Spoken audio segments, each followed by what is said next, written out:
কোরবানির ঈদকে সামনে রেখে দেশের সীমান্তবর্তী এলাকার সব পশুর হাট ইতোমধ্যে বন্ধ করে দেওয়া হয়েছে বলে জানিয়েছেন মৎস্য ও পানিসম্পদ মন্ত্রী আমিনুর রশিদ। তিনি বলেন, সীমান্ত দিয়ে চোরাই পথে গবাদি পশু প্রবেশ ঠেকাতে এ সিদ্ধান্ত নেওয়া হয়েছে।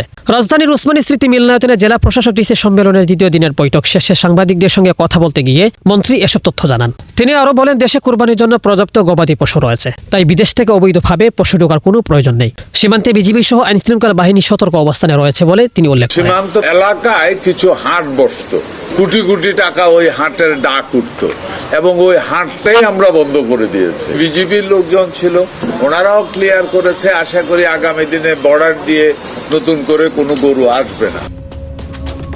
অন্যদিকে পরিকল্পনা প্রতিমন্ত্রী জুনায়েদ সাকি জানিয়েছেন, উন্নত প্রকল্প গ্রহণ ও বাস্তবায়নের স্বচ্ছতা নিশ্চিত করতে জেলা প্রশাসকদের আরও সতর্ক থাকার নির্দেশ দেওয়া হয়েছে। তিনি আরও বলেন, আগে যেভাবে চলছে এখন সেভাবে চলবে এমন কোনো সুযোগ নেই। সরকারের সুনির্দিষ্ট পরিকল্পনা আছে এবং সেই পরিকল্পনা নির্দিষ্ট সময়ের মধ্যেই বাস্তবায়ন করতে হবে। আগে যেভাবে চলেছে এখনো সেভাবেই চলবে এরকম জায়গা নেই। সরকারের সুনির্দিষ্ট পরিকল্পনা আছে এবং সেই পরিকল্পনা বাস্তবায়নের সময়সীমাও এখানে অসীম নয়। সুনির্দিষ্ট সময়ের মধ্যে সরকারের এই পদক্ষেপে কুরবানির বাজারে দেশীয় পশুর উপর নির্ভরতা বাড়বে এবং সীমান্ত দিয়ে অবৈধ পশু প্রবেশ অনেকটাই নিয়ন্ত্রণে আসবে বলে সংশ্লিষ্টরা মনে করছেন।